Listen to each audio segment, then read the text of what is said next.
You're not lacking intelligence, you're just learning in a way that exhausts your brain more each day. Maybe you've been here before, watching countless videos, saving endless articles, listening to advice after advice. But a few days later, you barely remember any of it, and you start thinking, maybe I'm just not good at learning. The truth is, that's not it. The problem isn't you. It's the way we're using our brains. The human brain wasn't designed to swallow massive amounts of information. It was designed to process things in small pieces and quietly sharpen itself over time.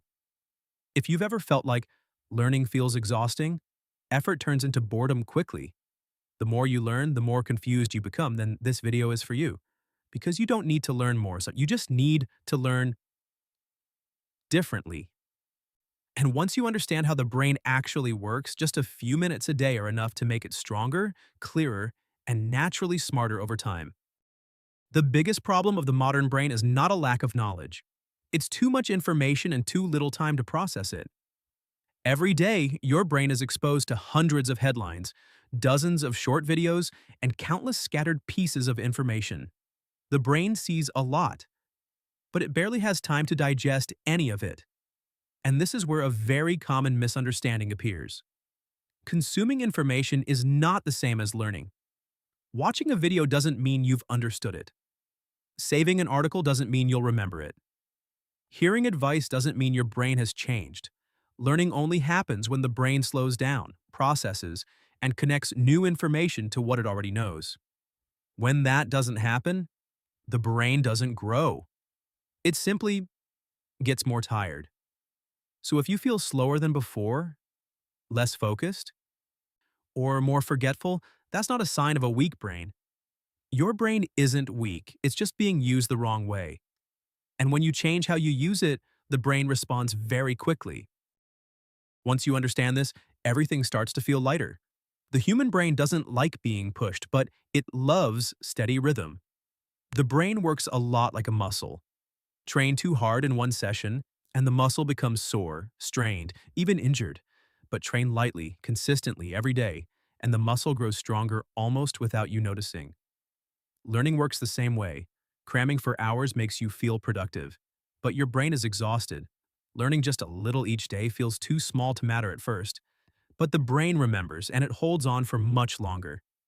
That's why micro-learning works. Not because it's more, but because it matches the brain's natural rhythm.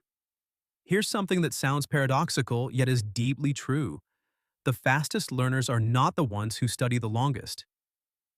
They're the ones who know when to stop, who give the brain just enough information and then let it do the rest on its own.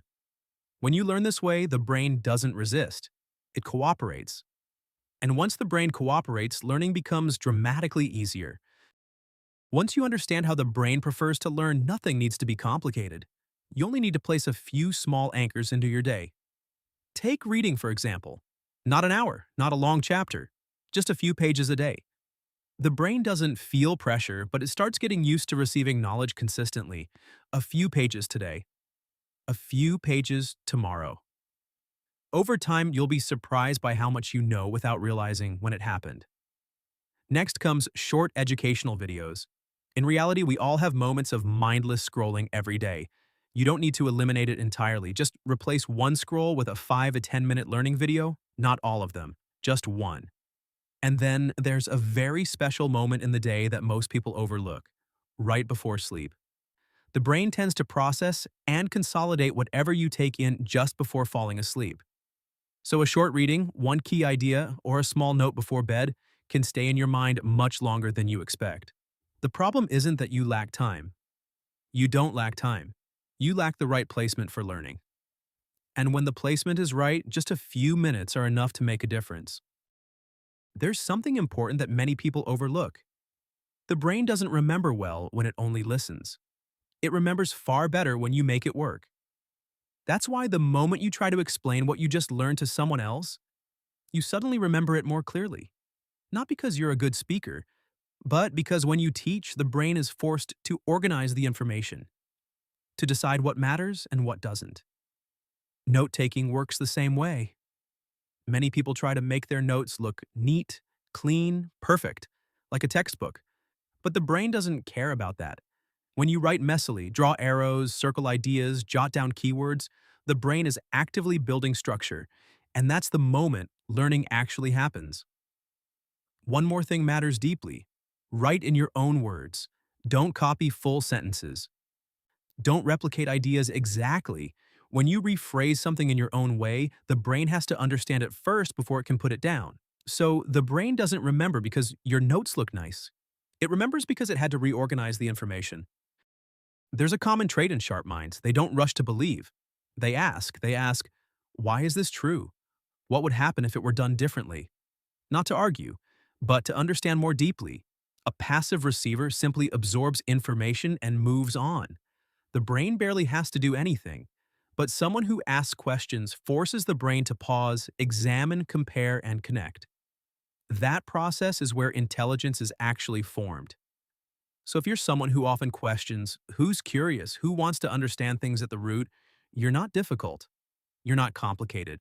You're using your brain the right way. Small questions, asked every day, are the engine that sharpens your mind over time. There's a highly effective way to learn that many people overlook. It's learning without feeling like you're studying. When you're washing dishes, walking, cleaning the house, or doing simple physical tasks, your body is engaged just enough. Not tense, not idle. And in that state, the brain becomes very receptive. If you listen to a podcast, a thoughtful conversation, or light educational content, the brain doesn't resist. It doesn't feel pressure. Information flows in naturally. This is very different from sitting down at a desk and telling yourself, now I have to study. When learning happens in a lightly relaxed state, the brain absorbs better and retains information longer. You don't need to create extra time for learning. You just need to change how you use the time you already have. When you learn this way, the brain doesn't get tired, and neither do you. The brain is very good at saving energy.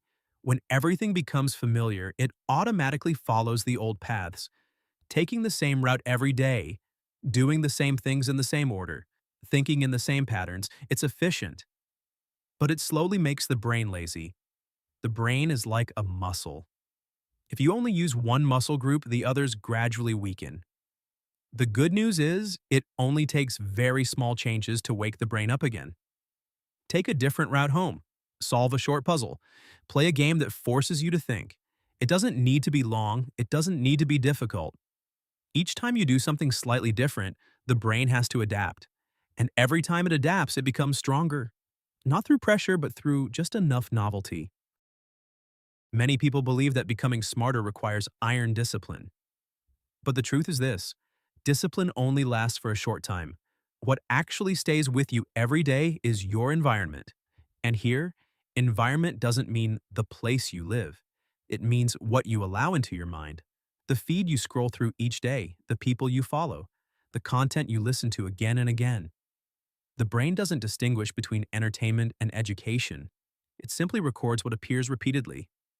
If your brain is exposed every day to content that is shallow, fast, and requires no thinking, don't be surprised when your thinking starts to look the same.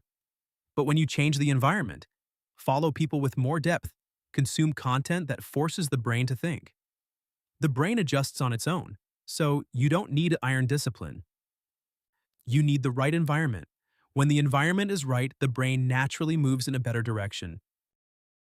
When it comes to learning or self-development, many people think about breakthroughs, getting better fast, changing dramatically, seeing clear results right away. But the human brain doesn't work like that. The brain doesn't like big leaps. It prefers small steps, taken consistently. That's why the 1% rule works. Each day, just be a little better than yesterday. Not much. Just a little. Big efforts often create pressure, and pressure over time leads to quitting. Small improvements, on the other hand, don't scare you. They don't trigger resistance in the brain, and over time, those tiny changes take you surprisingly far. Not through tense effort, but through steady progress. The kind of progress the brain naturally loves. And at this point, there's something important you need to remember. You don't have to do everything. You don't need to apply all of this at once. You don't have to start perfectly, not on time, not fully motivated, not perfectly prepared. The only thing you need to do is choose one small thing, just one habit, One very gentle change. Start there. Your brain already knows how to take care of the rest. Before we end, remember this. Your brain isn't weak. It's simply waiting to be used the right way. You don't need to change your entire life. You don't need to learn more than anyone else. All it takes is one small habit, one well-placed anchor. Starting today, if you can, choose one thing from this video, the one that feels easiest to try, and practice it for the next few days. If you'd like, leave a comment about the habit you chose. Chances are you'll come back to this video again